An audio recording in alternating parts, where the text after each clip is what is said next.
दुपारचे 3 वाजत होते। सोड तिला सोड अशा आरोळ्या अंबरनाथ रेल्वे स्टेशनवर गुंजत होत्या। दिवसाढवळ्या तरुणीवर धारदार शस्त्राने हल्ला करून तिची भीषण हत्या करण्यात आली। ज्या पुलावर हल्ला झाला तो पूल सध्या प्रवाशांसाठी बंद करण्यात आलाय।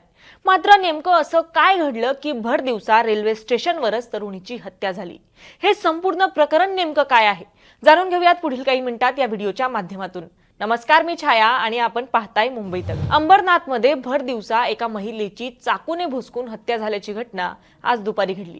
या महिलेने आपल्याच मित्राला 2.5 लाख रुपये उसने दिले होते। ते पैसे तो परत करत नसल्यामुळे त्यांच्यात वाद निर्माण झाला होता। या वादातूनच तिच्याच मित्राने तिची हत्या केली।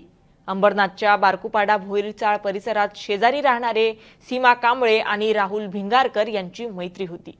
सीमाचा नवरा तिला सोडून गेल्याने ती 13 वर्षांच्या मुलीसोबत एकटीच राहत होती। बेबी सिटिंग मध्ये काम करणाऱ्या सीमाने राहुल सोबत असलेल्या मैत्रीतून त्याला 2.5 लाख रुपये उसने दिले होते। मात्र ते पैसे तो परत करू शकत नसल्याने तिने माझ्याशी लग्न कर किंवा माझे पैसे परत कर असा तगादा लावला होता। या दुहेरी कात्रीत सापडलेल्या राहुलने अखेर सीमाचा काटा काढायचा ठरवला। सीमाला अंबरनाथ स्टेशनच्या भीमनगर परिसरातील साईबाबा मंदिराशेजारच्या पायऱ्यांवर तो आज दुपारी भेटला।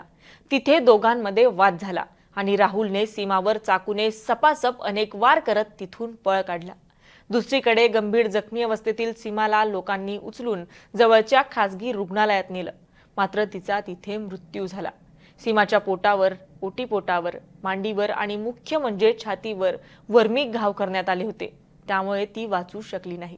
अंबरनाथ ईस्ट वेस्ट पुलावर ही घटना घडली आहे। प्रत्यक्षदर्शी तिला सोड म्हणून ओरडत होते, मात्र आरोपीने काहीही विचार न करता तरुणीचा जीव जाईपर्यंत तिच्यावर वार केले। धारदार शस्त्राने वार करत तरुणीला संपवण्यात आलं।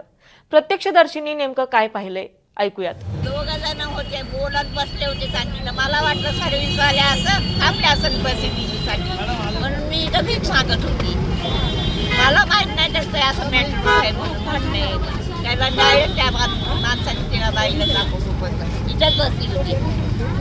साधारण किती वाजता झालं? किती वाजता? हे तरी 12:30 झालं। काय नेमकं काय झालं? कशावर झालं माहित नाही ना साहेब। ते दोघं चांगले बोलत बसले होते। आम्हाला काय मॅटर माहिती त्याच्यात काय भांडण झालं का? काय माहितच नाही, काय नाही। खाली निसर्गाने गपागप चाकू मारायला लागला। दरम्यान पोलिसांनी हल्लेखोर तरुणाला ताब्यात घेतलंय।